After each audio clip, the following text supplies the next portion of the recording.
Hello அஸ்ஸலாமு அலைக்கும். இன்றைக்கி நெத்திலி மீன்லேயே சின்ன மீன் எப்படி செய்யலான்னு பார்க்கலாம். குழம்பு ஃபஸ்ட்டு ஒரு பாத்திரத்தில் எண்ணெய் ஊற்றி நல்லா சூடாயிட்ட பிறகு நான் கடலை எண்ணெய் தான் போடுவேன். கடுகு, வெந்தயம், அப்புறமா கொஞ்சம் கருவேப்பிலை, சின்ன வெங்காயம் தான் நான் போடுவேன் எப்போவுமே. இப்போ டைம் ஆகிட்டுன்னு சொல்லிட்டு பெரிய வெங்காயமே கட் பண்ணி போட்டாச்சு. நல்லா வதங்கிட்ட பிறகு வெங்காயம் கலர் மாற வரைக்கும் வதங்கிட்டு ஒரே ஒரு சில்லி மட்டும் போட்டுக்கோங்க. ஏன்னா மிளகாத்தூள் காரமாக இருக்கும்.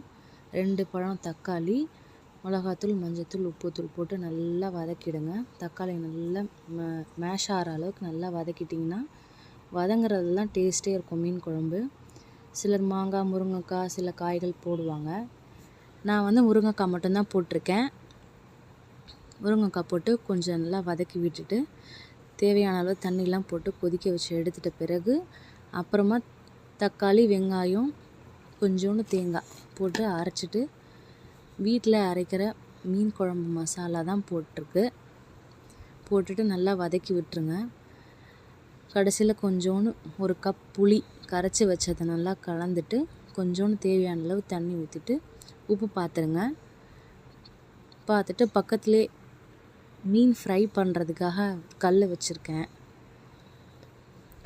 சரி லைட்டாக கொதி வந்துட்டுன்னு சொல்லிட்டு மீன் குட்டி குட்டியாக எல்லாத்தையும் போட்டு நல்லா கிளறிடக்கூடாது.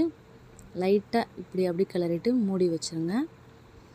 நெக்ஸ்ட்டு மீன் வறுத்துட்டு கொஞ்சோண்டு பாவக்காய் செய்யலாம் அப்படின்னு பிளான் இருந்துச்சு. பட் லஞ்சுக்கு டைம் ரொம்ப நேரமானனால செய்ய முடியல. இந்த பக்கம் குழம்பு நல்லா ஸ்மெல் வந்துருச்சு இப்போவே. ஆனால் முருங்கைக்காய் கொஞ்சம் வேகிற மாதிரி இருக்குது. ஆனால் மீன் வெந்துருச்சு. இதுக்கு இன்னும் ஒரு 10 நிமிஷம் போதும். மீனும் நல்லா வதங்கிட்டுருக்கு. பாவக்காய் ஃப்ரை போடலான்னு நினச்சேன். ஆனால் வீடியோவில் போடுறதுக்கு டைம் இல்லை. அது அப்புறமா பண்ணிக்கலான்னு விட்டாச்சு. இப்போ குழம்பும் ரெடி ஆயிடுச்சு. எனக்கு ரொம்ப பிடிக்கும் நெத்திலி மீன் குழம்பு. உங்களுக்கு பிடிக்குமா என்னன்னு கமெண்ட்டில் சொல்லுங்கள்.